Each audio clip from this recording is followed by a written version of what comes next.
To the Red, White, and Rude. I'm your host, William Del Pilar, and this is Unraveled, the day of the bullet and the 2025 files explosion. We're slamming into November 22nd, 1963, JFK's last ride through Dallas. The shots that rocked the nation and the Dealey Plaza madness. Then the 2025 JFK files hit. Social media is raging with conspiracies, CIA shadows, Soviet twists, and a smoking gun shredding the lone gunman lie. Fasten your seatbelt and strap on your iron dome because the shots are flying.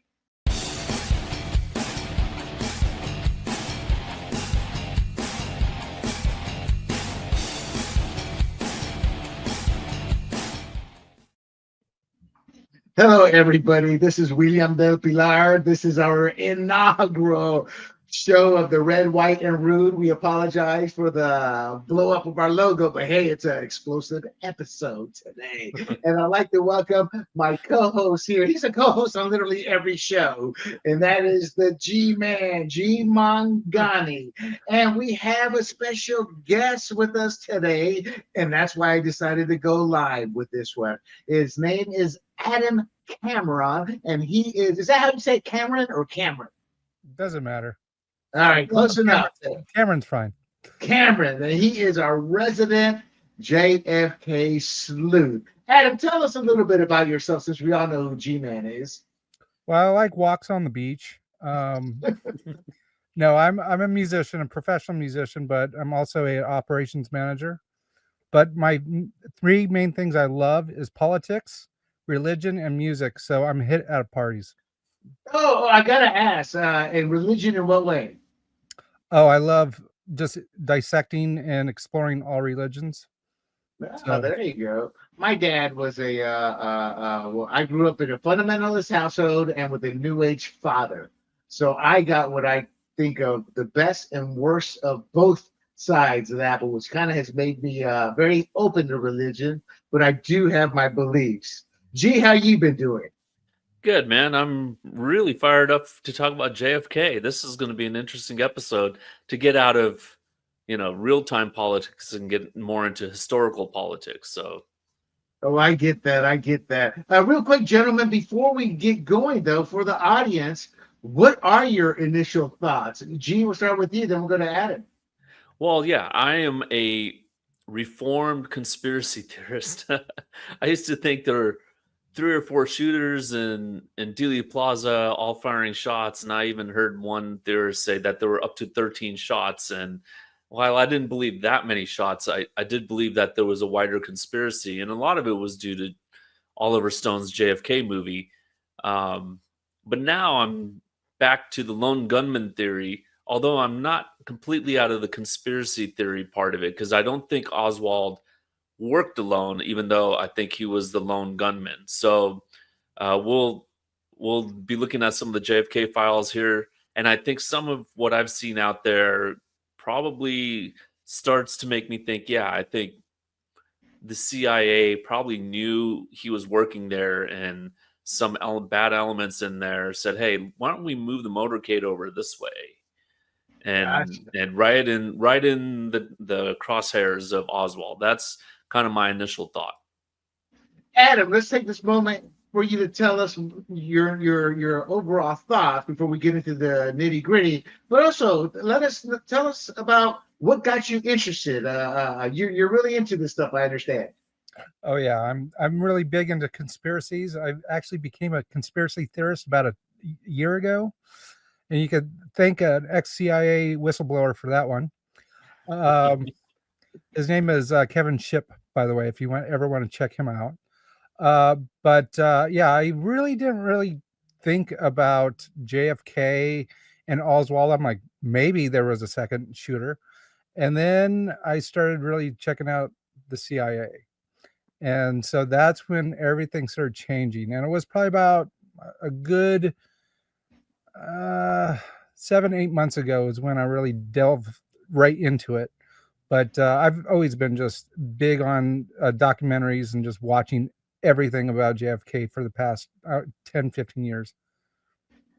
I gotta admit, fellas, I read this big old thick old book about 30 years ago when I was younger, and I was reading all kinds of books on serial killers, the Whitechapel, the Ripper murders, and all kinds of things. But I've got to be honest, the JFK never really caught my fancy. And I read that book, and I can't remember much of it. But I think that's because I thought it was such a deep lie, we would never discover anything. And I thought, the Warren Commission, it just clouded over. It didn't matter what anybody said. The Warren Commission, it's done, it's over with, And now all these files have been released. And I got to be honest, I was telling my wife today, she's like, what are you guys going to talk about? So we talk about JFK. And she asked me, and I said, doing my research for the show, it seemed to me that all this information doesn't, there's what's the same as smoking. It's just a smoking gun.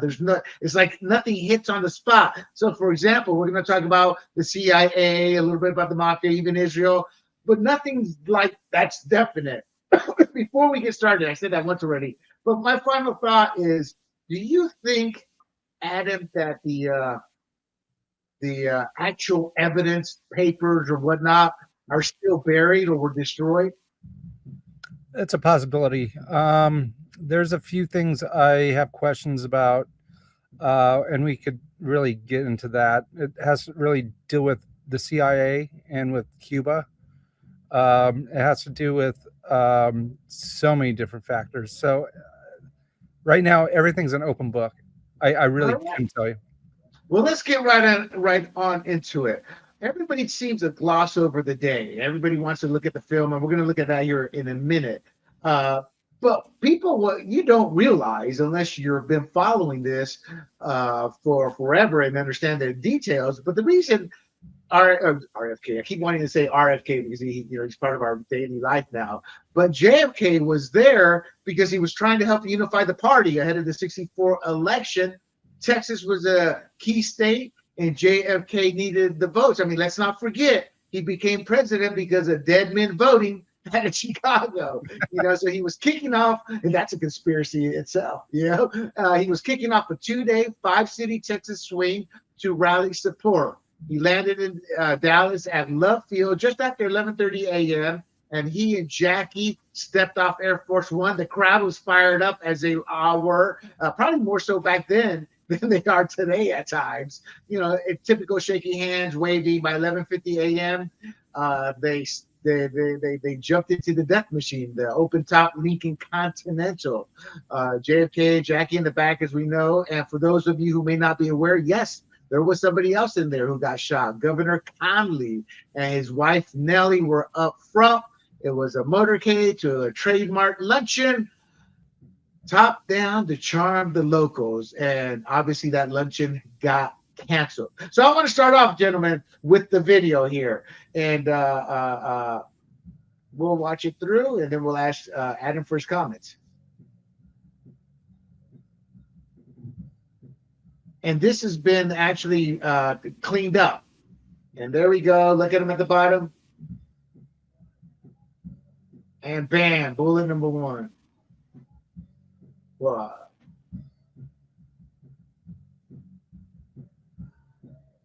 There you go. Now, I said bullet number one. I've never, so I don't even know how many bullets. We're going to talk about that. But real quick, Adam, why was she crawling on the back of the trunk? And what are your thoughts about the video when you see it? Well, there's a Zapruder video. One, it was edited. And Time Life owns the actual Zapruder film. And, wow. when they were trying to maybe restore it or make a copy, they ruined a section of it. So if you see the original section, you see the cop car coming around onto Elm Street, and then you see an edit, and then you see it fast forward a little bit more. So there's that aspect of it, but there's a few things that to see. You see him hunched over and his head down after he got shot, either in the back, through the neck, or in the front. We don't know yet. And his head was tilted this way to the left. Is that the shot right there? Yeah. And then you see his head go back. and you see the splatter either from the front or the back. We don't know, but it goes upward.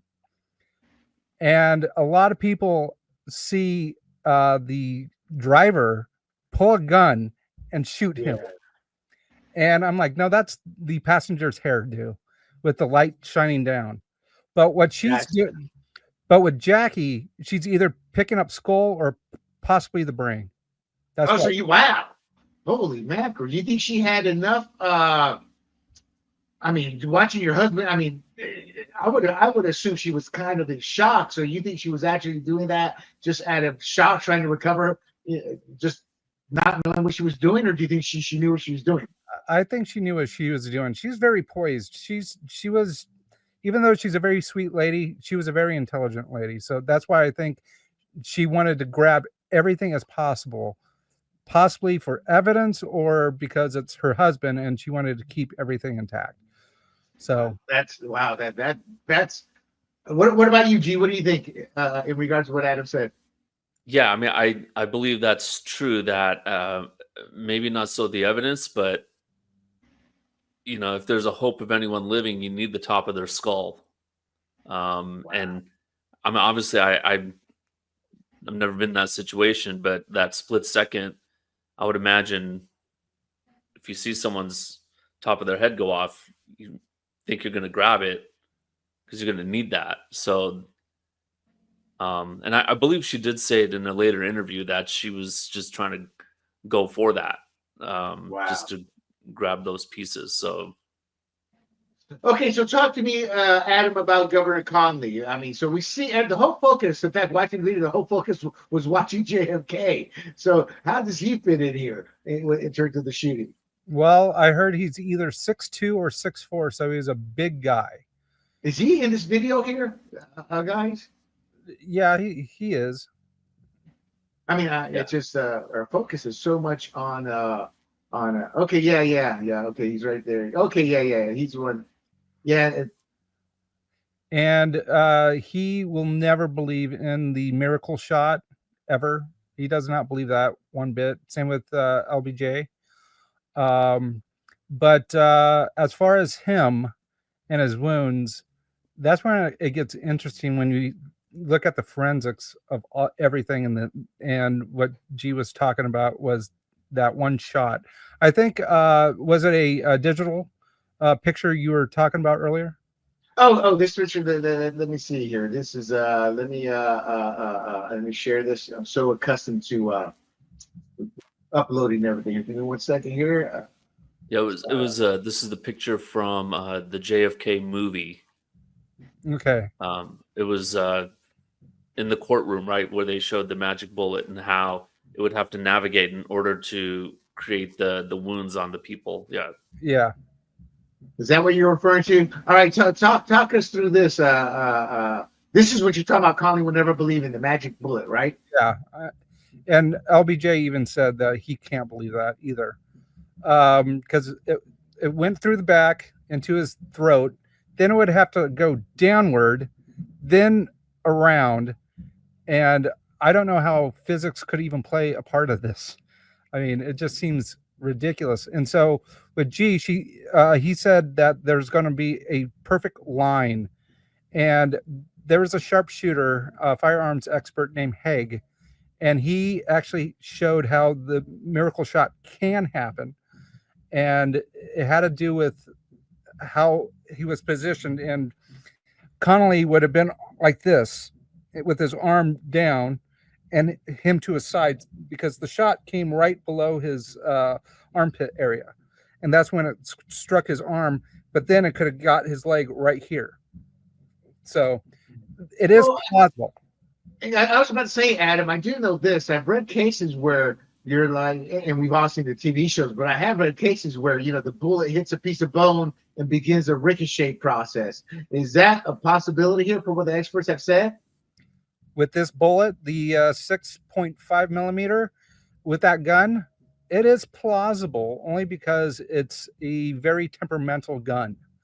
And it wasn't a very good gun. They would say it's not for war, it's for play. So, Gotcha. And this bullet's about, 2-3 inches long. and it spirals. So Oh, when it spirals, it could do numerous different things. So we'll talk about how it could enter the brain, go from the front, or blow up in the back, and be an entry wound as well. But going back to Connolly, yeah, I think that with this bullet, it probably is going to be perfectly straight and wouldn't go zigzag and all over the place, because I've never really heard that with a bullet. It could be like a plain pool and hitting the ball and it bounces off. That, yes, but doing that picture, no.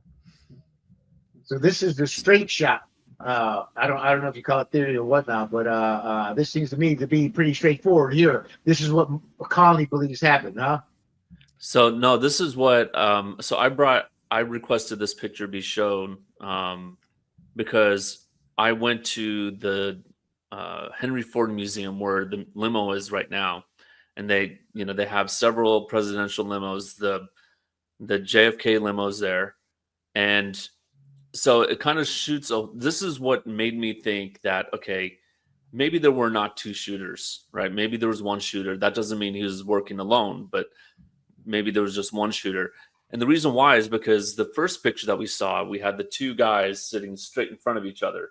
And so when you have a bullet coming from the right and exiting towards the left, you have a trajectory that's going a certain way, right? So from the way you're looking at this picture, it would be going from the bottom towards the top in JFK. Oh, okay, gotcha.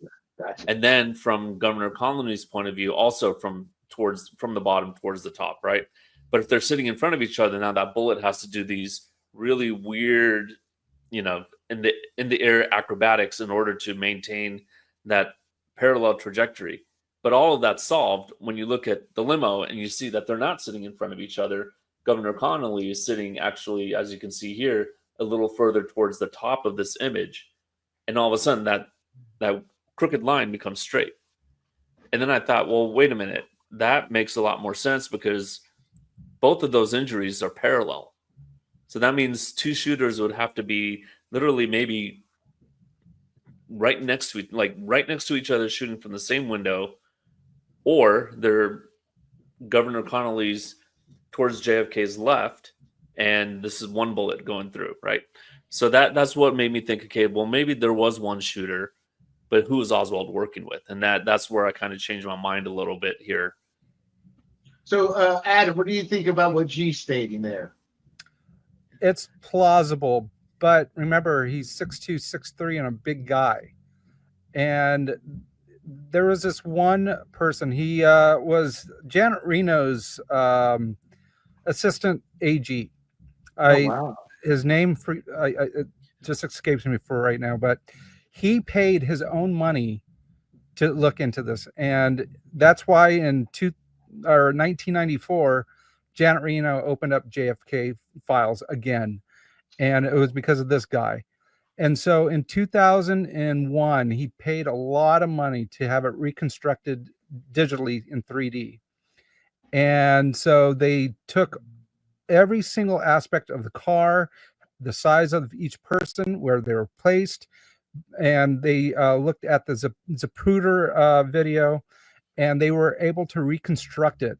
And they said because of his size, he would have had to sit more in the middle of the car to be shot at the underneath his armpit. And so that's why I'm not saying this is incorrect, but there's another source saying that it can't be plausible. Gotcha. Gee, he's saying you're incorrect. Okay, so we saw what Jackie was doing. Two questions here. In doing my research for this, people kept talking about the Secret Service man was waved away from the car, and there's some shots of that. But also, what was Connolly's wife doing? We saw what Jackie did. I assume she was trying to cover her husband or grab him, or what was her? I mean, not her role, but what was her reaction? Which person? Gee, go first, Connolly's wife, and then the Secret Service man who they say was being waved away. Actually, that's a good question because everyone's focus is on the Secret Service guy who jumps on the trunk I'm sorry, the back. Yeah, the trunk. We have Jackie, we have JFK, we have the governor, we have the driver, and I don't think anyone really realized that Nellie's even in the car, but I know she is. I don't know what her reaction is. I think pure chaos and probably didn't know what to do. Gotcha. So okay. So just typical. There's nothing typical about it, but expected. She's wondering what the hell's happening. What about the Secret Service agent to the right of the car and up a little ahead? They said that was waved off. You know what? I haven't really thought much about that. I was so focused in on the forensic aspect. I'm not really thinking about the Secret Service at this time, but knowing any type of person who's trying to protect, their first instinct would try to probably go ahead and get out of there as fast as possible, which brings me to the first shot was right when it turned onto Elm Street. 5 seconds later was the second shot. And then roughly between 1 to 2 seconds after that was the third shot. And there was 3 shots. So why didn't they go faster? After they heard the first shot, why didn't they go? I don't know. I mean, I'm still stuck on the agent. I thought he was trying to get out of the way. He knew that bullet was coming. I'm trying to toss another conspiracy here. I will tell you, and when you asked me about the agent, I thought you were referring to the black and white video back at the airport 30 minutes earlier. And no. This one here is right as he's getting shot, or right before he gets shot. It looks like again, doing my research, I just ran across a lot of information, and that will got my because I'm a sarcastic ex-sailor, so my first thought, God, trying to avoid getting shot. Here's what's happening. well, no, but this video, and there is video of it. I'm sure you don't have that queued up, but so it was typical for several Secret Service agents to run alongside the car, which is, again, like Adam just said, not going very fast. And this guy started to run alongside the car back at the airport. And he was going to do whatever that was, a 6-mile jog all the way to the Trade Mart at 5 miles an hour. And one of the other Secret Service agents waves him off, says, don't do that. And you see it on the video. He turns around and he throws his hands up in the air like, what the heck, or WTF, like that's what he did, and then he walked off and joined the Secret Services in the other car. So that doesn't mean all the Secret Service agents knew what was going on, but they're just following orders. Hey, don't have anyone next to the car. Gotcha. So someone gave an order. So Adam, before you get to us as to why they didn't speed up, why is there a theory? Is it because I thought you said 2K or something like that? Or why do some people say it was a drive? Because I ran across a lot of that. See, y'all can't see the video right in front of you. The driver shot it. You know what? I hear it all the time, and I said, look at the passenger's hairdo. Just focus in on the passenger, and look at his hair. And then, right when you see, it looks like the driver's going to shoot JFK. It's the passenger's hairdo, and it's the sun and the light reflection. I don't know where it's at here. Where's that? Yeah, you have to go back right around there. Yep. Oh, you're right. I did see some video that was focusing on him, but I didn't know if that was copyrighted, so I didn't grab it. My bust, fellas. Gotcha. But you're saying it was his hair, and it's just part of the way the camera angle caught it. Gotcha. Yeah. Gotcha. Okay, so why didn't they speed away? I mean, were they trying to keep up with the people running next to the car? I mean, it's easy to see that. Well, a lot of people thought there were firecrackers going on. So, but if you noticed, Abraham Zapruder never stopped filming. He kept on going. And my instinct would be duck and cover. I'm not going to do this. But again, he was on a perch. Well, hold on. Are you saying that in the vein that he may have been involved and this was? No, I'm not. Okay. But my instinct would, I'm going to be done filming. I'm not going to film this. So I don't know what was going through his mind at that time. But he kept on filming, and you see a lot of people duck. That's what I'm trying to say. It's human instinct. You're filming, whoa, you're going to duck, or at least that camera's going to move, but that camera did not budge. And that in and of itself just seems odd in terms of human reaction. You think he just didn't hear the shots? Oh, he would have.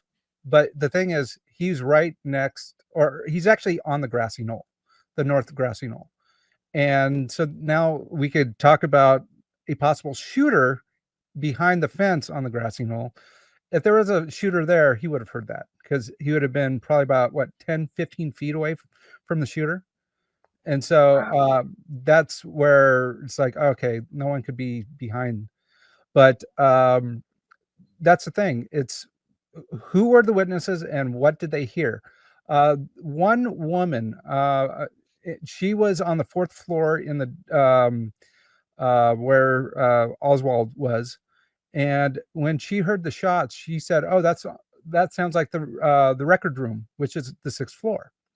So she puts the shooter where Oswald's at. But then everyone that was in the grass, they didn't know where the shots were coming from because it was just an echo chamber. So sounds were just bouncing off walls. Gotcha. So why didn't the car speed up? Good question. No one knows. I mean, again, a lot of people thought it was firecrackers. I will add on to one thing Adam just said. There was, I think, 90% of the ear witnesses heard 3 shots, and I think it was 5% heard 4 and 5% heard 5 or something like that.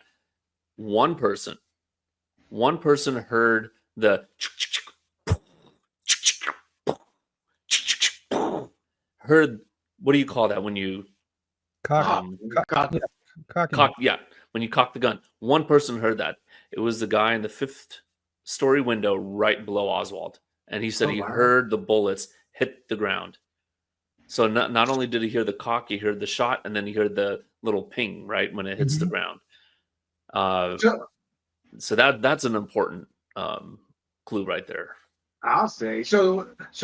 We hear all this. So the limo, I guess I wrongly put it in my notes. The limo sped away. Obviously, it did not speed away, but it ended up at Parkland Memorial Hospital, which was 4 miles away.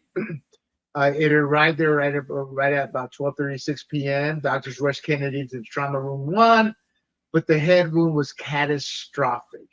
Brain tissue was gone, and he wasn't breathing on his own. They cut open his throat for tracheotomy, and they pumped his chest, but it was hopeless. I mean, my take is by the time they rolled him in, to me it sounds like the doctors were like, okay, we'll go through the motions of this dude's toast. I mean, just looking at that head, I mean, I'm not trying to sound jokingly or anything, but it just seems like, half his brain's gone and his school's out, and with the technology of that era, I mean, what were they actually hoping to do there, Adam? Oh, there's a big documentary, and they went to the Parkland doctors who are still alive, and this was probably about 2012. And because it was the president, it didn't matter. They had to try to help him out. It wasn't about, oh, this guy's a goner. They tried so hard to bring him back to life. Dr. McClellan, he was 30 at the time. And when he saw him, his whole back of his head, big hole, this big.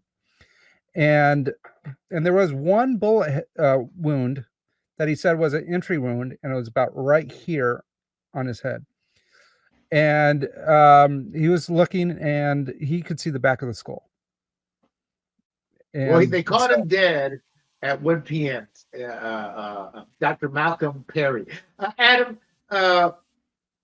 what about the doctors? I mean, there's so many theories about, how he was shot, et cetera. Wouldn't the doctors have been able to tell, like, hey, this is where the bullet went in or how it entered? And from there, piecing it together with the film, we get all these.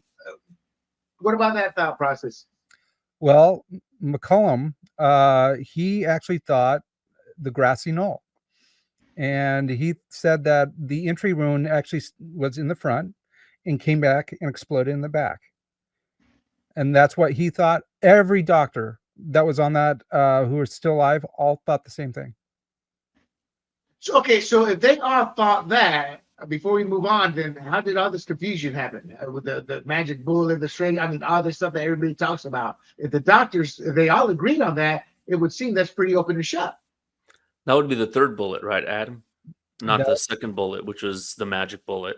Correct. The third bullet. The first bullet was supposed to be a miss and hit concrete, and the one bystander by the overpass got hit with shrapnel and was bleeding from it. But that's another story. And then pronounced dead at 1 p.m.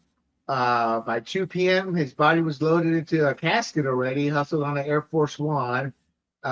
Jackie, being the dutiful wife, as I hope my wife would do, refused to leave the side, and took off for D.C. and where they set up for an autopsy.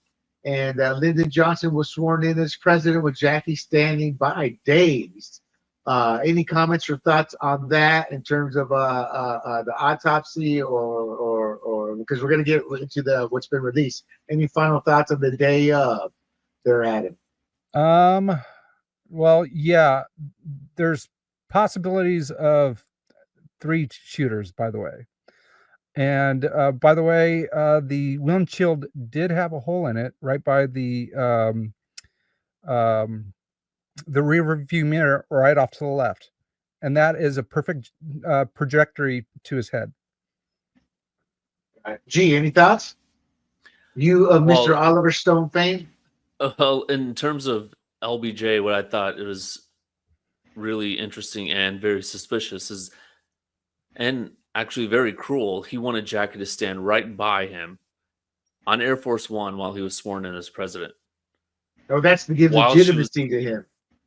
Legitimacy, and then she was still there with JFK's blood on her dress. I mean, just terrible. And then I can't remember if it's video or a picture, but LBJ winks at one of his aides right after he's sworn in, like, hey man, this is awesome type of wink. At least that's how I interpreted it. So not saying that he was a part of it, but maybe that's something he was tipped off to, like, hey, just be ready, just in case you need to take over.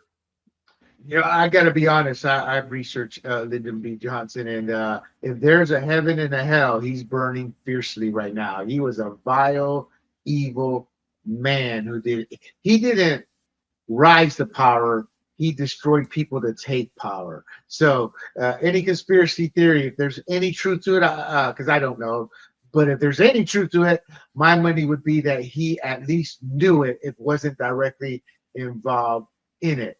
If I remember correctly, and this was years ago, I believe he was part of fixing one of his elections or securing his win or something to that effect. Any thoughts? Well, real quick, either one, G or Adam, I did discover a little tidbit on Conley. Adam, I want you to inform the audience of what Conley gave us, the American people, down the road afterwards. W. And Herbert Walker. Yeah, exactly. He, I guess George H. Bush was soundly defeated in his Senate run because he was a congressman, and his career was pretty much over. But Conley was able to resuscitate it, salvage it, and bring him back, and we got the Bush dynasty. Any thoughts on that, G-Man? For better or for worse, I suppose. I mean, if you think about it, George W. Bush did a lot of great things. Actually, so did H.W. Bush. But the one big failing of George W. Bush is he gave us Obama. That's. And I know that we're not supposed to be political here, but obviously I'm one of the co-hosts of Fired Up, a conservative talk show. So, yeah, that's my view on things. And George W. or George H. to me was we had magic with Reagan for 8 years, and George H. as soon as he got elected, that's when the whole magic of being conservatism and everything that came with it was done, because he was part of what I call the establishment. And for the record, all my podcasts are political, meaning I talk about culture and but how, as Andrew, I don't know if you're familiar with Andrew Breitbart, Adam, but Andrew okay, as we all know, Andrew Breitbart said politics is downstream of culture, and that was my whole purpose of starting this podcast. And I also have a sports podcast because of I mean, it goes back to Jackie Robinson, but Colin Kaepernick made politics part of everyday sports. So I think politics is now intertwined in everything, and even this has become political. My producer there, my partner, Big John, he's like, well, why don't you do this? I'm fired up. Because obviously with Trump releasing it, that's all the political aficionados are. And my take was like, hey, this has been a conspiracy theory for right or wrong in terms of using that word. So I wanted it on this podcast. All right. So, Adam, before the actual release of these 80,000 files, did you ever think they'd be released?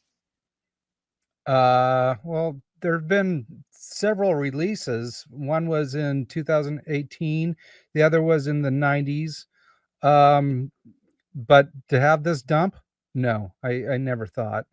And I mean, the redactions, I mean, with Israel, and everyone's like, oh, Israel did it. Israel did it. And I'm thinking, no, I don't think so. But I mean, that's why it was crossed out for a reason.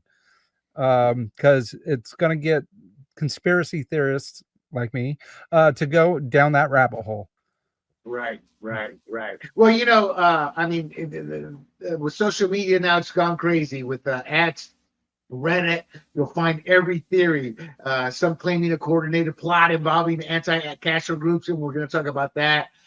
Distrust in the official narrative. I think did Mark Twain? I can't remember who wrote the book, or maybe it was that. Yeah, I can't remember. I'm not going to waste time thinking about that. So let's talk about the first file tie-in, the psychological stress evaluator. That seems to be fueling a lot of talk on the internet. You want to tell us a little bit about that, Adam? Repeat the question, please. Okay, so file tie-in is what I called it. The psychological stress evaluator. It's tied to one of the files that was released, and it reveals psychological stress evaluator tests and voice stress analysis on key figures like Earl Warren, showing stress on certain phrases like no evidence, and it's being interpreted kind of like a lie detector in regards to this conspiracy theorists. And my question, I guess, is what does that mean? What are they saying, these conspiracy theorists, with that? You know what? What they're saying is it showed the PSE was used on the 1972 recordings of Warren and others, and it showed a 90. This isn't me. This is what my research said. Yeah. Showed a 94% chance at least one of 8 insiders, like the Dallas cops and commission members, were being deceptive, directly challenging the Warren report's no conspiracy claim. You know, I don't give too much weight on that. It's pseudoscience for me, and I really think, because my wife has that barometer on me, I'm like, no, you're wrong. I'm not like that. I'm not angry. Trust me, I'm not angry. Now I'm mad. Okay, so we'll move on from that then. I look at it this way. They're wrong, and to me, I don't know. I guess pseudoscience is the best word, because what one person hears, the other may not hear anything. It's just it's more opinion. Gee, your thoughts? Yeah, I mean, it's like the lie detector test, right? You have to get a baseline for a person. And so, like me, if you put me one-on-one and you strap me up, I'm more of an anxious type, right? I get a little anxious because normally I'm really chill. You put me in a situation like that, that's new, and then they're gonna say I'm a liar and I murdered all these people. But you got to get a baseline and go, okay, this guy's just jumpy, and so we got to, if he's telling a lie, he's going to deviate from that. So this PSE, I think it's something similar. Like, I don't think there's any baseline, and if all these people have stress, I mean, they're giving interviews, right? So there's going to be some stress, but on top of that, like, if there's a conspiracy, it's going to be very small. It's going to be Oswald and maybe 2 other people out there, like one guy from the CIA, one guy from, the Fidel Castro group or whatever, all working together to get rid of JFK or whatever the case is, right? That it's not going to be that 50 different people are in on it, because at least one of those guys is going to become a millionaire writing a book.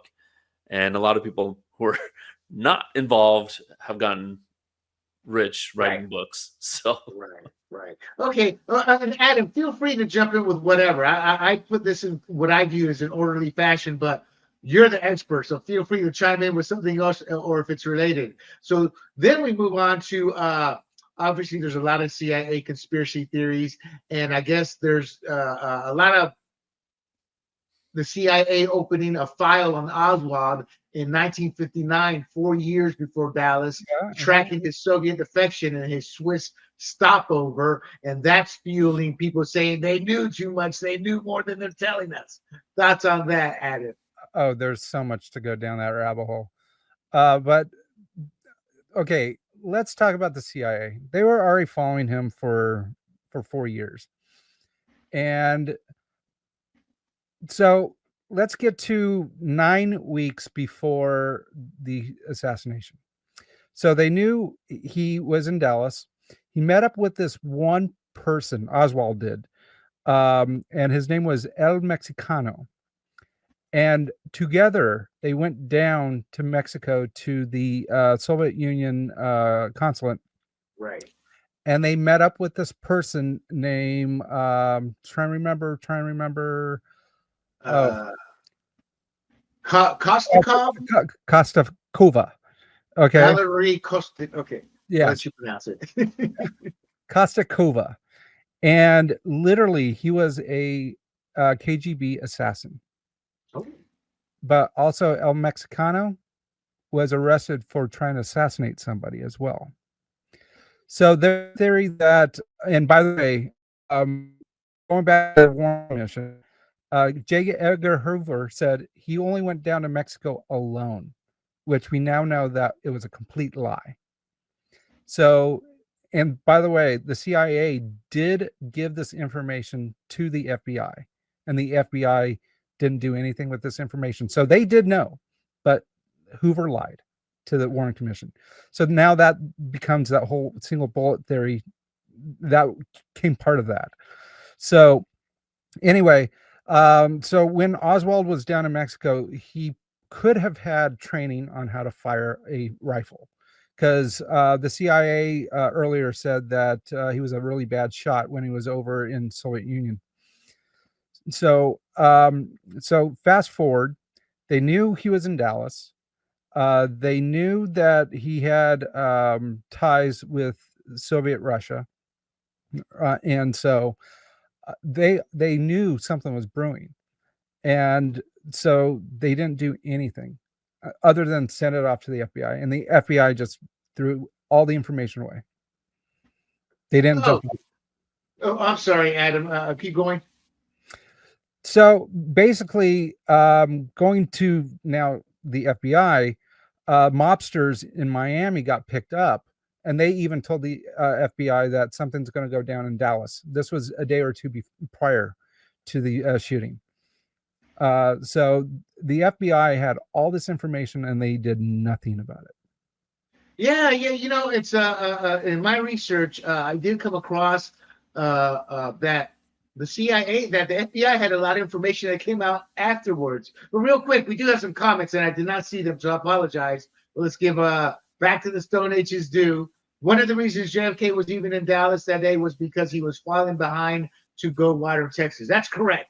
Back to the Stone Age, that he was there to shore up his support, show up the party support, etc. So LBJ convinced him to show up to campaign. LBJ, hey, I need you to go down there. Where's Oswald? Oh, yeah. Because he wanted to, and I'm not sure what he means by he wanted to interact with the crowd. You know, that's something that today we find odd, but not back then. And the doctors did piece it together and included it on the autopsy report. Okay, that's about the bullet. And he agrees, Back to Stone Age agrees with you, G. That's about as useful as a polygraph. In other words, not much. I apologize, Back to the Stone Age. I need to keep a better eye on the comments. For some reason, I never do that. Okay, so So it shows in essence that in my notes, Adam, it seemed like the FBI kind of knew more than the CIA. It includes memos from the FBI's Paris office, this dump, to the director showing early international tracking of Oswald, previously heavily redacted until the review board pushed for the full disclosure. So it shows the FBI was on him since 1959. So you said the CIA. So why would some people think the FBI? Because when I was doing my research, I got the impression that either the CIA purposely ignored it, didn't want to deal with it. Maybe they were in on it, was as some conspiracy theorists say, but the FBI was tracking them, but they did nothing with it. What's the real issue? The truth here, or as close as we can get to it. I think the FBI was just incompetent. I think the CIA knew much more than the FBI. The FBI just didn't do anything. And it makes sense overseas, though. That's the CIA's domain, correct? That's all CIA. But the FBI is domestic. So exactly. And so what was it? Someone from the England, someone in England went to the U.S. embassy and said something's going to happen in Dallas, and so they sent that to the FBI. And also one other place, and I'm trying to remember, but there's multiple places that gave information and sent it to the FBI beforehand. And I think it was the day of November 22nd. Gotcha. So, but what is clear to me is they knew of Oswald and nobody did anything, which leads to people thinking, well, that's because Oswald was either the shooter or the shooter/patsy. So people who believe that, it sounds to me like there's some legitimacy in that. What are your thoughts? Oh, we could get to Jack Ruby, because I mean, according to this one woman, she was a burlesque dancer, and there's always one of those involved. Her name was Beverly Oliver, and she went to Jack Ruby's club because Jack actually treated her very nicely, and she was there, and he introduced her to Oswald and said, "This is a CIA officer or agent," and she didn't think much of it. But then a few days later, she was back in Ruby's club, and a person by the name of Wally Weston, he was a comedian, and he basically in the mic said, "You're a damn communist," and he didn't say damn, he said something else, and went and smacked him or punched him right in the face. And she was witness to all of this.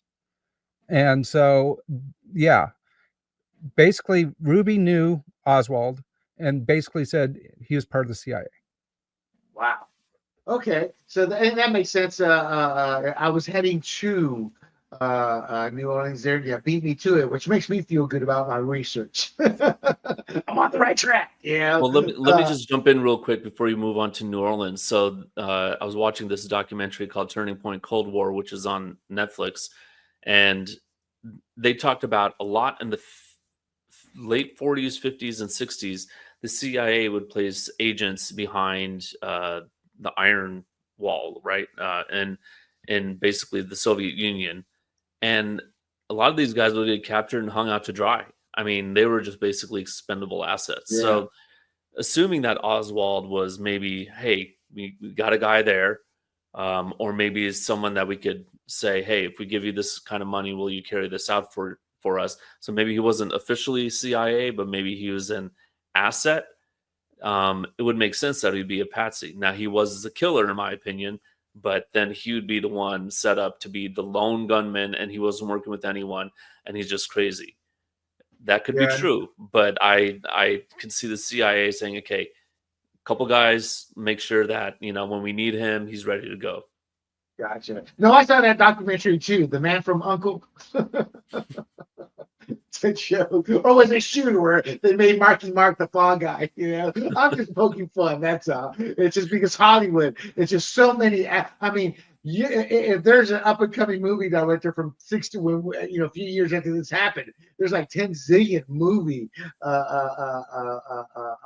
angles here. Speaking of angles, let's move on to the KGB angle. how that's playing in terms of his Soviet connections. You kind of told us quite a bit, but there was a KGB defector, Yuri Nosenko, and I think he had a hand in trying to tell us some stuff. But again, this is so overwhelming. Talk to us, Adam, about the Soviet angle here. You have touched on it. Well, he went to Soviet Russia. Oswald did. He married a Russian, and you could see all the ties that he had to communism. And so he was there for quite a while, and then he moved back. And so I don't know how in depth he was with the KGB, but I know that he really wanted to do something negative, because he was a communist, in my opinion. Well, in his mind, it wasn't negative, was it?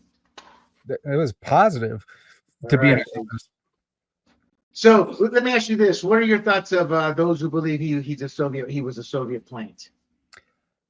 There is a good opportunity for him to be one, but the thing is, when he went down to Mexico, he was, according to one source, he was trying to get back to the USSR, and they wouldn't let him. Interesting. Yeah, interesting. And you know what? I believe his plan B was to go to Cuba, I think, as well.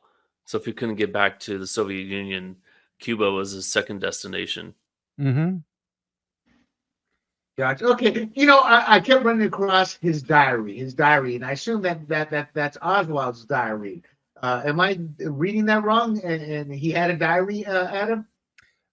You're thinking of Griswold, the movie Vacation. He had a diary.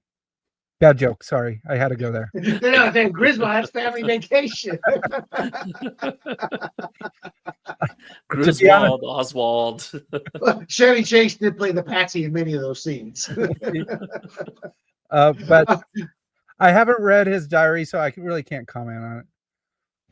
Okay, so Gee, before we move on here, you know, guys, there's so much information. We're just kind of touching on it and getting Adam's points. But we could be here 4 hours and still just get through a third of, or not even that, right? 10-15%. So I apologize if you feel I'm glossing over. Feel free to stop me, Adam, if there's an important point. Oh yeah, we're going to talk about the autopsy and that conspiracy as well. But let's talk Cuba right now, because I think the KGB has been fine. I think I explored everything. Sorry, but Cuba, there was a ex-CIA in 2018, and he got the release, the 2000 files then, and he saw that there must be something going on with Cuba after the Mexicano spy from Cuba. So he met up with a Cuban, their version of the FBI. And he said that, there's a big presence during November 22nd, because they would have their major radio spying technology towards Washington, D.C., and all the way down the coast. But on that day, they focused in on Dallas because they knew something bad was going to happen. Oh, so it seems to me that everybody but JFK saw this coming. I mean, and so, I mean, we can talk about this now or later, but I'll start with you, G, before we get to the main event. Do you think LBJ was involved? I don't think he had plans to do this. I mean, you know, as a small time politician that I am, like, I'm very careful of, you know, what I do, because, you know, you just don't want things to come back on you. And obviously everything's always taken out of context. If you do one thing, everyone takes it 5 different ways. So I could see him thinking, okay, whatever's going to happen, don't let me know anything. Like, you know, don't give me a hint. But maybe he had a clue that I know the military wasn't happy with Kennedy. They felt like the Cuban Missile Crisis, we backed down. The Bay of Pigs was a complete failure, and that was Kennedy's fault. and Kennedy was weak. I know that there was a lot of, you remember just 3 years earlier, Eisenhower was talking about, beware the military industrial complex. Okay. And it was that whole group that was pushing Kennedy to World War III. So do I think the Soviets, the last topic that you were talking about, had anything to do with it? No, I don't think so. I mean, you kill the leader of America, that is, I mean, you got nukes coming your way, unfortunately. So I don't think they would be involved, and there's nothing to be gained from that. In fact, Kennedy gave Khrushchev an out, right? He said, Right. okay, you'll save face, but Khrushchev was deposed anyways. I believe it was before the assassination. So, yeah. Gotcha. No, I get that. Adam, before I get to you, it was Clay Shaw's diary, I think is what I was thinking of. Okay. Running across that. Real quick about LBJ. There's an audio that just came out during the dump, and and you said how weird he was around Jackie O. Well, in this was just a month later during Christmas time, and he said, "I need to spank you for not saying goodbye to me." Well, that sounds like typical LBJ. LBJ, based on my research, I can actually picture that man saying that. Okay. So let's get to the mob part before we're everywhere here on here. But I'm looking over my notes, and we got a question here from Back to Stone Age. Also, the mob hated the Kennedy brothers. Oh, and yeah. then there's the husbands of all the broths JFK was banging. So back to the Stone Age, he sounds like he's 80 years old. All the broads, Your thoughts, Adam? First of all, didn't the mob, weren't they the ones with the Cuba ties? Oh, absolutely. But look at Jack Rubenstein or Jack Ruby. He was part of the mob. And hold on. You said Rubenstein. So that's his name. That's his so you agree with the Israel tie-in there? I'm kidding. I just wanted to give clarification, Rubenstein. Okay, I'm kidding. Okay, talk to us about the mob and then the Castro tie-in and answer this portion of it. Do you think Fidel knew, or just the Soviets were being clandestine because Cuba was an operating base for them? Well, if Oswald did have ties to communism, there's a good chance he did tell everybody when he went down to Mexico his plans. So why wouldn't the USSR tell Cuba? And I think there's a good possibility of that happening. Interesting. Okay, so the Warren Report. When you saw that, or I'm sure you probably read through it, or if not all of it, big chunks of it, Adam. The perception is it was a joke. It was a joke. Cover up from the get go. What makes you so for the audience out there, people like me that aren't quite aware, what made it a joke? Well, they would not really listen to a lot of the experts. They gave very little time to the Parkland doctors, and they wanted to rely on the autopsy. And there's a lot of problems with the autopsy. I mean, there's so many people that said that it's a sham. But it's also the conspiracy of leading up to the autopsy. The plane landed, and the casket was a different color when it dropped. The person that put JFK in the casket did not have a body bag. But when it landed there, the person that took JFK out, there was a body bag. And also at the time, I think the autopsy started at 8:00. There was 2 different reports of when the casket got there, and it was a 10 different minute difference, and that was roughly around 6:50 to 7:00. So there was an hour to play as well. And the Parkland doctors said that his skull was just out, the brains were falling out, the cerebellum was just dangling. And then when you see pictures of the actual autopsy, his scalp was pulled back, and they said that there was a small little shot right here, not his whole cavity blown out. And so there's a lot of different problems. Also, the autopsy said that there was a bullet hole right here, or not a bullet hole, but a tracheotomy. Well, no, the Parkland doctors saw that there was a bullet hole, and that's the perfect place to put a tracheotomy. So that's where they just made it wider so they could put the tube down. So the people at Bethesda Naval Academy, they had no clue that that was a bullet hole. Oh, wow. But then finally they said, let's call Parkland Hospital and talk about if they know the bullet hole in the back. And Parkland doctors like, we didn't know, but they shared information about the tracheotomy being a bullet hole. But here's the crazy part: is the people that did the autopsy. There was two main doctors. They've never done an autopsy like this ever. They weren't even a specialist in this field. Oh, that's right. I remember reading that. Why was that? Good question. Why would the government want people that doesn't know how to do an autopsy do this? One conspiracy is they want one goal, and that's a special outcome, and not the full truth. That's actually, to me, this seems illogical. Why have it when you didn't really want the truth to come out? Real quick, a comment here back to the Stone Age. Castro was definitely pissed, especially after Operation Mongoose. And for those who may not know, Operation Mongoose was the CIA's attempt to try to take Castro out. You know, they wanted to keep the Batista regime in.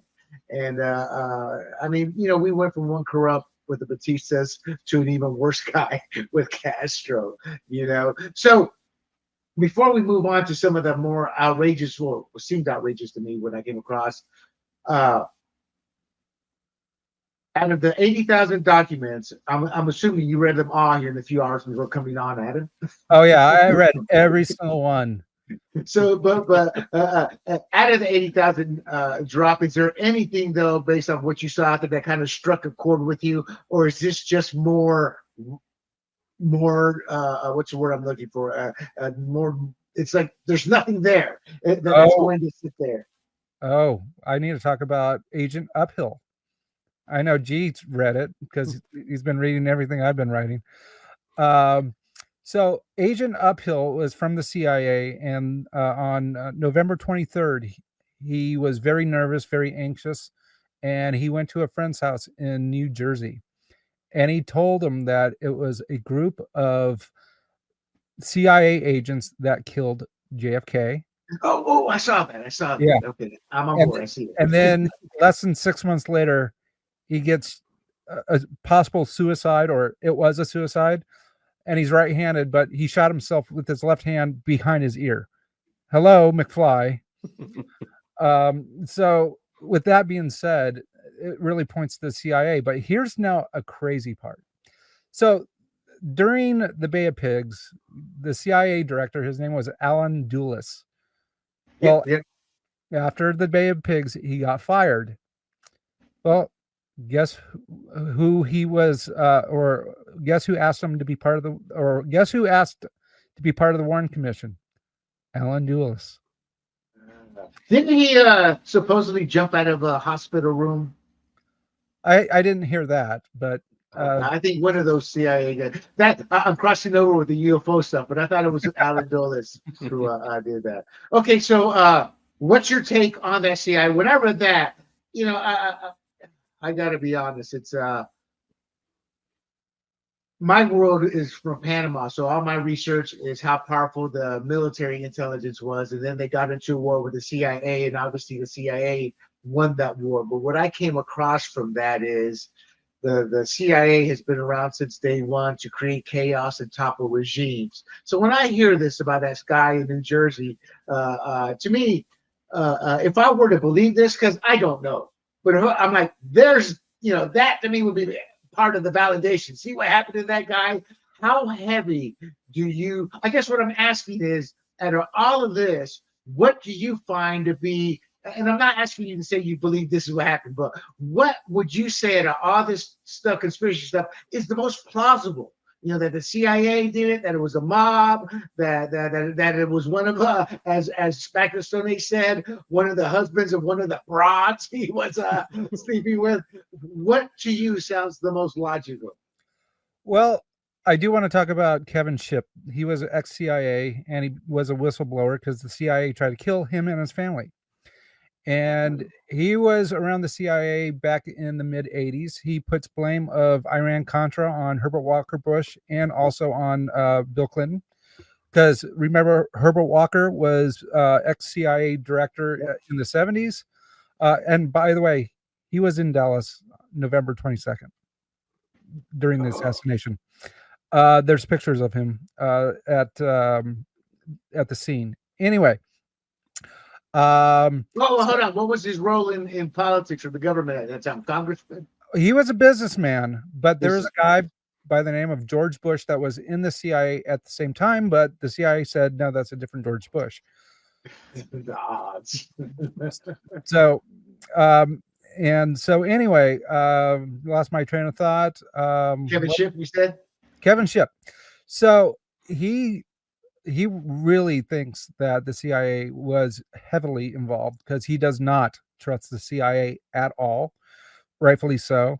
And he talks about 9/11 in depth with another ex-CIA agent who was the whistleblower on waterboarding. So he really has nothing nice to say about the CIA. So I think it's completely plausible that the CIA, with the witness Beverly Oliver, who was at Jack Ruby's club, saying that Oswald was CIA, and literally, if the CIA really wanted someone to kill JFK, that would have been the opportune time. Okay, do you think they wanted to kill him because well, first of all, it's a double-edged question. First of all, was it true that JFK wanted to dismantle the CIA, and do you think that's, if the CIA was involved, it was because of that? Well, that's JFK wanted to dismantle the CIA. Basically, he said that they have too much autonomy and he wants to break it up, and he fired Alan Dulles. So with that being said, yeah, there's a major motive for the CIA to kill JFK. And okay, so Kevin Shipp then, I keep interrupting you. Was there anything else on him? He really didn't elaborate it because a lot of stuff he can't really expound on because he's ex-CIA, but he alluded that the CIA was heavily involved. And it sounds like you kind of agree with that. I used to. Once I went used to. I used to. I went down the rabbit hole like G did. And am I a recovering conspiracy theorist? No, because I think Oswald was part of the assassination, but I think there is a plausible shooter in the South Grassy Knoll, which is right by the overpass. So, gotcha. Because the bullet hole in the windshield, that could have caused the head to go backwards, because I've never seen a shot where from the behind and goes backwards. I've never seen that. Just logic. No, I agree. Last time I shot it now. Yeah.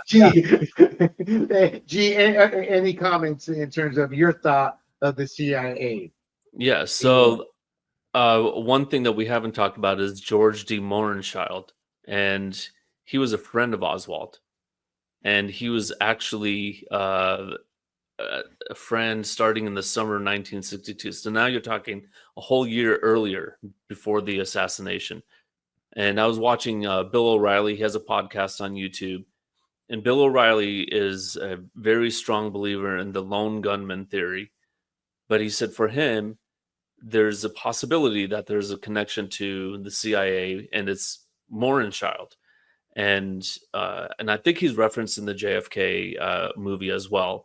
But Mohrenschildt was an occasional CIA field agent. So now you have a direct link from the CIA all the way to Oswald. And this is known that they were friends. So I think there is a potential connection here that, so that, there's a lot of people will say, okay, Oswald got the job at the Texas School Book Depository in September, long before JFK's trip to Dallas. Okay, that's given. So he wasn't placed there on purpose, right? But at some point he could have been tipped off, and I believe it became public knowledge 6 days before the trip, but maybe it was knowledge up to 2 to 3 weeks before the trip in tight circles that JFK is going to be coming down to Dallas. And so there's ample opportunity to say, okay, here's his parade route. Hey, we know Oswald's working in the Texas School Book Depository. And then you only need a couple people. You don't need this grand conspiracy of, like, again, like I said before, 50 people knowing and everyone's colluding with one another. Because the more people know, the more, your loose lips sink ships. So if you just have 1 or 2 people to know, and then you talk to George de Mohrenschildt and say, okay, let Oswald know what's going on, that's enough. Then, he's a bad shot. But again, this was only like 40 to 50 yards. I mean, it wasn't that, they were shooting 200 to 300 yards in the Civil War, and this is a full 100 years later. So this, even a bad shot could hit someone, maybe not exactly where they want. But so I do think there is a CIA connection, and the fact that Agent Uphill said that there's a small group of disgruntled or angry CIA agents that conspired. Now, again, this was reported after the fact, right? So it was after the fact that it said that Uphill went and said this on the day of. So, but I do think that the CIA was involved. And again, the CIA was basically a World War II agency to help defeat the Nazis. And then they decided, hey, we can use this against the Soviet Union as well. And they just planted expendable agents in the field over in the Soviet Union. Many of them were captured and killed or sent to the gulags. And so Oswald would have been the same. You're an expendable asset, do what we want. And then the mob connection, I mean, again, that if you have 1 or 2 CIA assets and they go to the mob and say, hey, we need someone to take out Oswald afterwards. And that big prosecution that we have on you because of the drugs or the money laundering, we'll just drop that, right? So maybe the mob was just pulled in as a result of pressure. Okay, so before we get to the mob, because I want both your thoughts on the mob, but Adam, your thoughts on what Jee said here in his thought process with the CIA. I completely agree with him, 100%. Yeah, I agree too. My take is the CIA is and Chuck Schumer actually kind of gave it away during Trump's first term. I said, huh, you're going after the intel community. He's like, good luck with that. And that comment. Oh yeah, that's a very powerful comment. So let's get to the mob here. We know from the 1980s and 90s that the CIA has been involved with drugs, cartels. They make deals in a sad, pathetic way to defend them. That's part of that life. You got to work with unsavory people, but to see that they actually make deals that hurt Americans, that's like a big whopper to swallow. Did they have that type of relationship with the mob back then that they do now, since it got bigger? Adam? That's a good question. The mob isn't nearly as big as it was several decades ago. But let's look at what the CIA has done. I mean, they have no money from Congress because the CIA was created by Truman. So they need to get some sort of money revenue coming in. What's the best way? USA. Yeah, USAID. NGOs. Okay. Yeah. So the best way is for them to leverage corporations to go do their dirty deeds overseas, illegal, whether it's gun running, the drug sale. I mean, I would imagine that's how they do it. Oh yeah, Fast and Furious.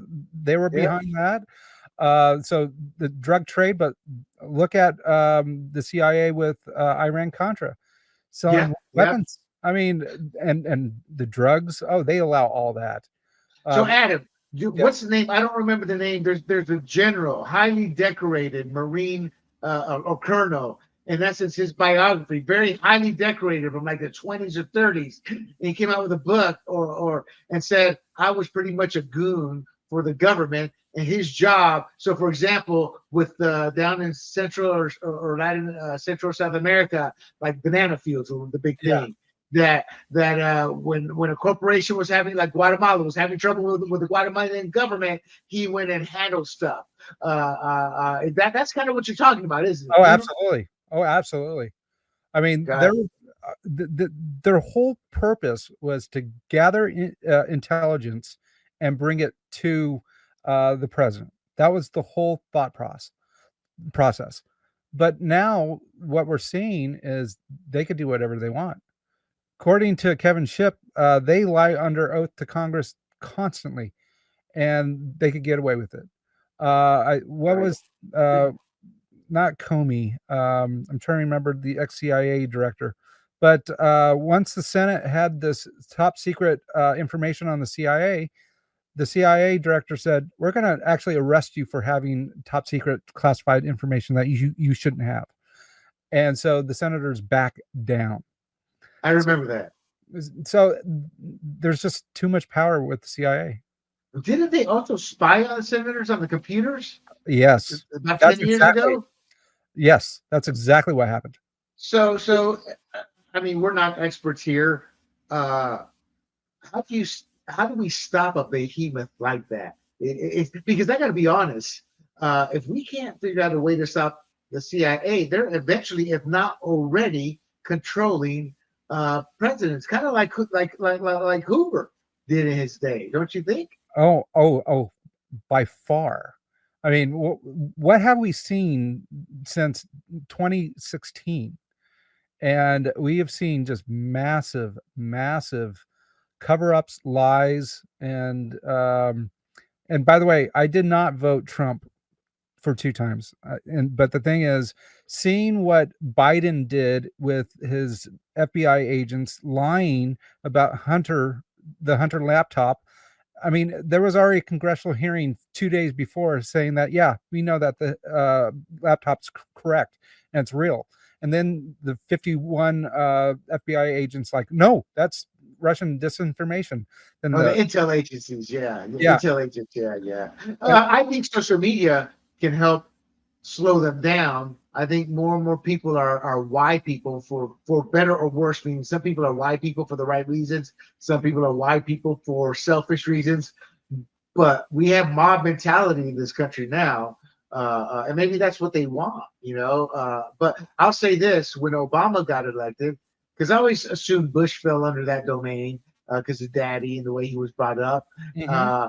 But I used to tell my friends back home in the South, y'all in root for a big awakening, because Obama's not going to do squat to help you. Once he gets elected, he's going to fall in line because he serves the same masters that every establishment Democrat and Republican has served. And I think that's kind of what we saw, Yeah, we did. We completely did. Okay, so the mob, though. So getting back to the mob here, because we could talk about that conspiracy type theories all night too. I mean, so back to the mob, then. How do you think that went down? If we follow that conspiracy thread? Well, it goes back to Jack Ruby. If Jack Ruby did know Oswald, why did he kill him? And the mob, we all know that JFK and Bobby were going after mobsters, but the thing is, their dad was a mobster too, bootlegging from Canada. Yeah. But so they really, I mean, going back to the election of 1960 with Sinatra and the mobsters helping, especially in Chicago, JFK, but then getting backstabbed saying, we're going to go after you. They didn't like him. Jack Ruby told Beverly Oliver that he would kill him. Gotcha. Gee, any thoughts on the mob there? Yeah, my understanding of the mob, and I'm not a mob expert, but they want to run their successful quote unquote business, right? So they're not going to just be reckless in the way they conduct that.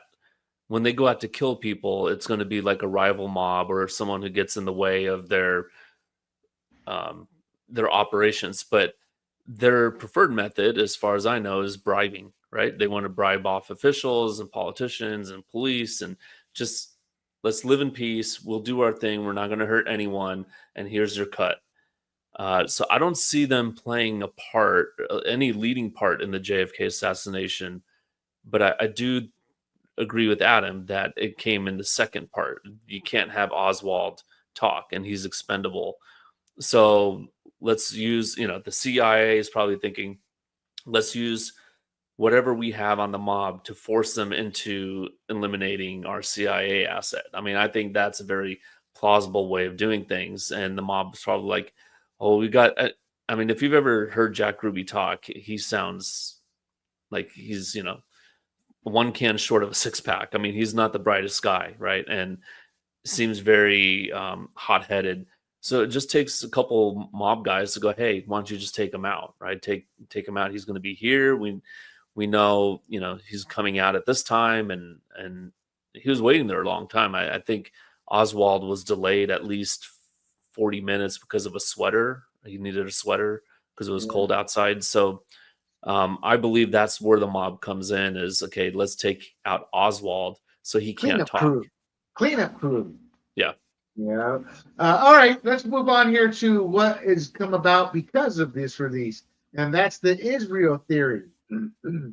Okay. I mean, so there's a growing faction regarding Israeli intelligence. They're saying they orchestrated the hit over JFK's opposition to their nuclear ambitions, and that's coming out from the 2025 file release. My question to you, Adam, is one, that your take on that, but two, if Israel was involved, how did you see them, or how do you think they would be involved, or you're not buying into that angle at all? I don't, and that's why their name was covered up for so long, because I think they're an innocent party. We know that JFK did not want Israel to have atomic weapons, and it really made Israel angry. But to kill JFK over that, I mean, that's the motive. It's a weak motive. I don't buy it. So yeah, I think very little. Gee. Yeah, what I see on Twitter are mostly left-wing people trying to throw this forward because, of their free Palestine, pro-Hamas viewpoint. And so I don't hold any credibility in the Israel theory at all. But it's weird. So I want to go ahead. So when I'm on X and seeing everybody's like, oh, this person did it, and I'm thinking, can't you just use basic rationale, critical thinking, and just what is the motive? And people are just so quick to just judge. And I'm thinking, just think, people, think rationally. So go ahead. Sorry. No. That's why I think the CIA was involved. I'm like, well, thinking rationally, if he wanted to dismantle the CIA, and they had their hands in everything, and it wasn't just him, he was going to use his brother as the attorney general, and that was like a 1-2 punch. I mean, had he lived, to me, there seems to be a good chance they may have made some ground on it. So my thought process is just, out of all this talk, because the Oswald angles, to me, that's just part of the drama. But at the end of the day, who was pulling the strings? And it would seem that it was the CIA that was pulling the strings, especially when we talk the mob. I mean, that's just another angle in terms somebody has to pull those strings, So that's kind of how I do look at it. Adam, before we close this out, though, what have we missed that we have not talked about that you think is relevant? One, from your own experience as being the JFK sleuth here, and the 2025, your final take on that big dump release, what you really think of it. Is it a dump or a good release? Well, I'm not going to say it's a big dump, but what I finally really do think about the release was There was some really cool, interesting items that did come out. The funniest one was JFK Jr. saying that Joe Biden's a traitor, and No, good that call. Good call. that should not have been part of the release because it really isn't. But if I know anything, Trump wanted that and brought a smile to my face because he has humor. But yeah, I thought it was. I mean, we're not even done with going through all the different files because I mean it's going to take at least 2 to 3 Years. months just Years. to read it, and then you have to connect all the dots. And so, yeah, we're not done. I do want to say that Oswald did have a hand shooting, no question about it. But was there a second shooter? It's highly, it's possible, very much so. And I don't think we'll ever find what really happened. I don't think there's enough. I agree. Gee, before I get to you, just to push back a little bit, even the '60s was an era where people had lost the art of how to shoot. Back in the Civil War era, they could shoot. They grew up. You know, the little Joey at 5 years old was being taught by Papa or Uncle Joey or even Mama San how to shoot. In fact, snipers first came out. I forget what gun was perfected. I'd say those Brits knew how to build weapons of mass destruction back in their day. Some of the first sharpshooter rifles were created in Britain and brought here, and that's why the Union officers stopped wearing their shoulder pads during war, because that's how good the Confederate soldiers were at shooting. So just to push back a little bit, those guys could probably shoot better than Oswald or anybody else, regardless of the gun. But that said, real quick, one question here. That was also an era where you had to learn how to shoot being in the military. So was Oswald just like Four Eyes or Think Coke Glass? I mean, because I keep hearing that he was a bad shot. Why do people say that? I mean, obviously because he was, but what information is there that makes people think that? I mean, I believe, I mean, I've seen two different things on it, but now we have the CIA documents saying that he wasn't that great of a shot. But there's his service record book, whatever. I'm not a military guy, but you know, when you go out to the range, you get your, what you hit and how far away. And he wasn't that bad of a shot. I mean, people are talking like you said, like he's Four Eyes or he had cataracts or something. No, again, this was only like 50 yards. It wasn't a 300-yard shot. So, and to think of the first shot, that was maybe 20 yards, right? But the problem is he's looking down and the angular movement of the limo is going across his sight. But by the time he had the second shot, I mean, JFK's head was moved pretty still, right? Because it's just moving away from him. Okay, gotcha. Yeah. So the first shot's a harder shot than the second and third shot, because now it's almost like, okay, JFK's head's not moving anymore. Right. So did he have a scope on that rifle? Yeah, he had a scope as well. Yeah, and I heard it wasn't that great, but it still was a scope. Yeah. Walter Cronkite actually did a simulation. They got some marksmen and put some marker, and they moved it along where it would have been the same height and angle down, and the marksman could not replicate it, and he tried numerous times. They should have taken Tom Berenger out there. He would have showed them. Well, my last thought on this whole thing before we close out, it relates to this, right? So I'm with you guys. Oswald had a hand in this, and he was one of the assassin, if not one of the assassins. I just don't understand, because the people who say that he was a bad shot, most of their motives are to say that he was innocent. He was just some innocent guy who was just doing books, and he was caught up in this whole thing and thrown in as a patsy.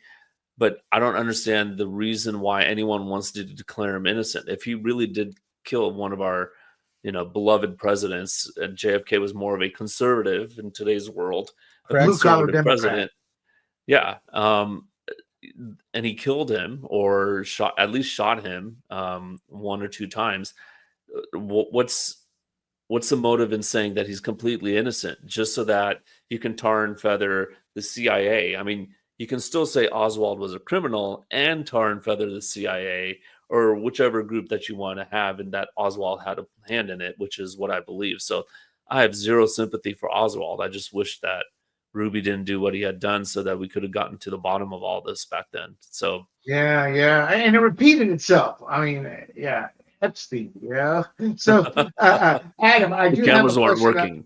Yeah, I do have a question on the Kennedy clan. But any final words before we close this out? Would I vote for Kennedy if he was alive today? I think I would, even because he was for lowering taxes. I'm that type of fiscal conservative. He'd be a Republican today. Yeah, I would say you would be closer to a libertarian like I am. And libertarians are like vegans. We'll just tell you what we are. And no matter what, you don't have to ask what I am. I'll just let you know. I'm a libertarian. Yeah, no, I get it. My partner, Big John, who you met, he's a hardcore libertarian. We have part of our business here is with libertarian. My take is I love libertarianism, but we are not Adam and Eve before she bit the apple. You got to literally be a perfect human being to live that philosophical lifestyle, you know? And I don't say that as a knock. That's just always been my take. Okay, so real quick on the Kennedy clan, your thoughts, Joe Kennedy, JFK, RFK, and we're left with Teddy. I mean, to me, that was God damning the Kennedy clan. I'm gonna leave the worst one alive for you, Big Papa Joe. Oh, he didn't kill anybody. No, not at all. Not with that car. Nah. Exactly. So the final take on that though is another conspiracy theory. JFK Jr. and the plane crash. Well, he was running against Hillary. That's Just right. saying, how many people died knowing Hillary? 51? All suicide? I found it odd, you know. Gee, your thoughts before we move on to the final segment. I mean that's just a bridge too far for me. I mean JFK Jr. wasn't doing any favors by calling Joe Biden a traitor or whatnot, and he was going to challenge Hillary, but I think he just ran his plane into the water or the ground. I can't remember which one. I think Joe contacted Hunter in Ukraine. They got the mob involved, and that's why we lost JFK Jr. I'm kidding. By the way, about JFK Jr., I was at my friend's house when he died, and he was a pilot, and he said with that aircraft, with just the undercurrent, he goes, that could have flipped over that plane easily. And he said he was not surprised that he died. I remember reading it was a G something. I do remember reading that, and it's just Hillary's that's like low hanging fruit. You know, I mean, the legend has it Hillary was in the Garden of Eve playing the role of the serpent. You know, that's how bad she is. You know. All right, guys. So since we were doing conspiracy theories, and for the audience, I'm a wannabe believer. I'm like, yeah, I do want to believe in Sasquatch, in UFOs, in Loch Ness, in Atlantis, but I need some proof, fellas, you know. But I do believe, there's a lot of red flags. I go so far back into this that I did it was a speech class. I did an oral presentation on the Roswell crash when the first books came out, and I was good. I had that class asking me 10 zillion questions, after the Q&A where the teacher had to stop me. We could be here all night. So this is to be taken in fun. But hey, if you truly believe it, I want to hear about it too. What I'm trying to say is I don't want to embarrass you by thinking, what the hell is he asking that question? This is what we call a quick rundown.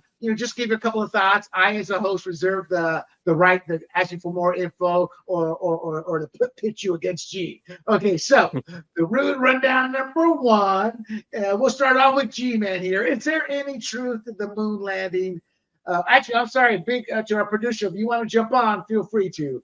Number one, is there any truth to the moon landing being staged on the Hollywood set? G-Man.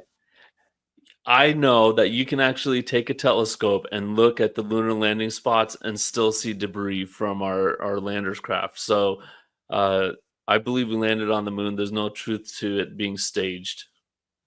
Adam. Ah. Um, once I saw the documentary, because I'm like, this is bogus. And then I saw the documentary with how the light's reflecting, and it's like it wouldn't reflect. And I'm like, it made me wonder. But there would have been somebody on that set blowing the whistle after how many years? A deathbed statement. Yeah, so I do believe that we went to the moon, but there's questions. I am with Adam. I'm like, there's some serious red flags when you watch that documentary. And I also have questions because I read on the Fantastic Four, the cosmic belt radiation. Then I found out that's actually true. And I'm like, well, how did our 60s technology get past that, with tinfoil? But let me, you guys just convinced me of something, of possibility. So I might backtrack and say maybe the video that they shot on the moon was so bad that they had to recreate it here on Earth to have something good to show on TV. That's then there's that. Yeah, I do like that. So if you put a gun to my head, yeah, we went to the moon. But the naysayers do raise some good points. All right, the rundown number 2. Are there traces of truth in the U.S. government stashing alien tech in secret bunkers? And the context for this is Area 51, Wright-Patterson, the legendary stories of Nixon and Eisenhower meeting with them, and even past presidents saying, I can't talk about this. And even Clinton, when he tried to get info on Area 51, the courts told him, no, you can't. Adam. This is the question for my wife. She loves ancient aliens and all that. I am not one. So I'm going to say there's no such thing as aliens, even though how could we be the only planet with life when there's so I'm just not entertained by aliens, but it's possible. What about you, G? Have you entertained any aliens? I believe the Fermi paradox, just like Adam just said, that it's a big universe and we're the one little speck that has Earth or life on it. But did they bridge the gap and fly over here and crash land and we're taking all their stuff? No, I think that's us testing our stealth technology, and the government or the military benefits from saying, oh yeah, aliens. Okay, yeah, whatever you believe. So I do believe in them. There's no proof, and I think there's government programs, there's reclamation programs, there's too many sightings, even biblical. So yeah, I do believe, and I do believe the odds of we're not perfect beings, regardless. So people who say, well, they came all the way over here and crashed, who knows? I'm not saying that we got him or this has happened or that has happened, but if I had to put odds in Vegas, yeah, there's something there. So this one's fairly new to me that I always kept blowing off. But is there any truth to chemtrails, spraying mind control chemicals, or anything in the sky that those chemtrails are creating or causing? Gee.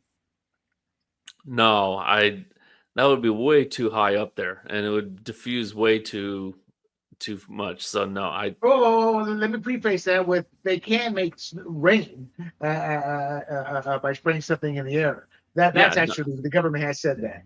Yeah, that I agree, but the concentration is way up there and it stays up there and causes that, right? But for it to come all the way down and diffuse enough that in any like more than just a trace amount, no. That plus I've always been a sound mind as far as my wife tells me. Adam.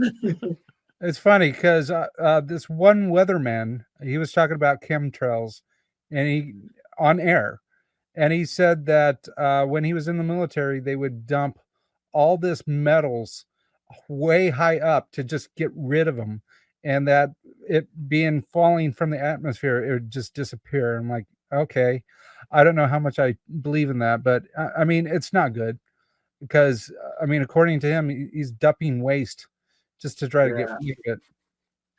I don't know about mind control and all that, but I think our technology has advanced to they can put something. But I'm like you, G. I'm like that stuff too. We're still generations away of that type of stuff. But then again, I thought we were generations away of being able to create rainwater and tossing stuff up there. So Who knows? But I don't put too much stock into it as of yet. Are there traces of truth in the Illuminati pulling the strings behind global events? WEF, World Economic Forum, absolutely. I completely believe all of that. I think there is a deep state, a real big deep state, and I think it's global. And so, I mean, if you just look at what the World Economic Forum's trying to do, and you got Soros, you got Gates, and you have all these major corporate elitists, and they're all hanging out with one another. Yep, I agree. Gee. Yeah, I believe you meant the Illuminati being an actual organization, but I agree with Adam. It's like another different group, and the Illuminati again is like, hey, look over here. Yeah, it's Illuminati, but it's really these guys over here. Maybe it's the World Economic Forum. Maybe it's another more shadowy group. I believe the WEF as an atom, and I just as a archaeology buff, I look at Göbekli Tepe in Turkey. How they discovered it, they started digging it. Once the WEF got involved, they kind of slowed down to a crawl, and that's a buried city, plaza, or whatever that was purposely buried. They determined, and it does not fit the time frame of what archaeologists tell us is true, and they're not allowing much more archaeology to happen there. All right, is there any truth to Princess Di being taken out by a royal hit squad? Gee. No, I think it was an unfortunate accident. Paparazzi trying to take pictures, and yeah, I don't think. Wasn't the guy drunk too? He was on like Quaaludes or something. Yeah. Okay. Diana's driver. Yeah. Yeah. He was high on something. No. It was she was there with a Playboy, some rich oil sheik's son, and I think they were hammered, and he was driving. Yeah, I don't think they had a driver. I think he was driving. Adam, your thoughts? Oh, I think that the driver, no, they had a professional French driver, and he was, Okay, gotcha. I think he was on cocaine. So I don't think there was a conspiracy. I think the driver was just didn't know what he was doing because he was just high on something, and paparazzi was just following. I agree. Are there traces of truth in Nazi buildings? Excuse me. Our producer chimes in. Dodi, and where'd it go? Dodi Fayed was the boyfriend, and the driver bodyguard was high. Yeah. See, I agree. I think look, it was just Princess Di's time. But that said, before I move on, Prince Harry in the 60 Minutes interview or something said he believed that it was a body double or something. They're going to reunite later. I think maybe Harry was high then, when he said that. And Lord knows he probably needs to be high every day now dealing with Meghan. Yeah. Okay. So, are there traces of truth in Nazis building a hidden fortress in Antarctica? This is in context to Operation High Jump, with all the data pointing that did happen. Operation High Jump. I'm not referring to the stories that came back, but that there was an Operation High Jump. They tried and were not successful. All right, fair enough. G-Man. Yeah, I think they started to, but 1943 they invaded the Caucasus region because they're running out of oil. So there's no way that they even tried to finish anything because they're running out of fuel. I agree. I think it's no secret he was into the occult. He was looking. That was the era of Thune, of Atlantis. Mediums were really big back then, so I believe that. But I also believe what has happened is a small kernel of truth as to what you get. Their interest that blew up into all this conspiracy theories. Okay, is there any truth to the Earth being a hollow shell with a world inside? Before you answer, the Tibetan monks believe that the Earth is hollow. Their whole religious belief is based off that. Gee. I mean, I watched the Godzilla movie, so the evidence is right there. I mean, we have a magnetic field because of the iron core inside moving contrary to the magma and all that. So no, I don't believe that, but that would be wonderful if there was. Adam. Oh, I wish my friend was here. He believes that that Malaysian flight aliens opened up a portal and they went in. And so the same thing with in Antarctica, there's a portal to go into another world that's in the core. Yeah, he was telling me a lot of this stuff, and I'm just smiling. And I'm like, please pass me some more whiskey. I need it. All right. I love what he's having. You know what? That's one of those things that sounds like a nice romantic fairy tale. That said, I think we've only pushed like so many miles into the ground, but there's so many scientific theories about how the Earth is. I'm like, you got to show me a hole in the ground with plants growing before I believe anything. So, are there traces of truth in Atlantis being a real civilization lost to the sea? Adam.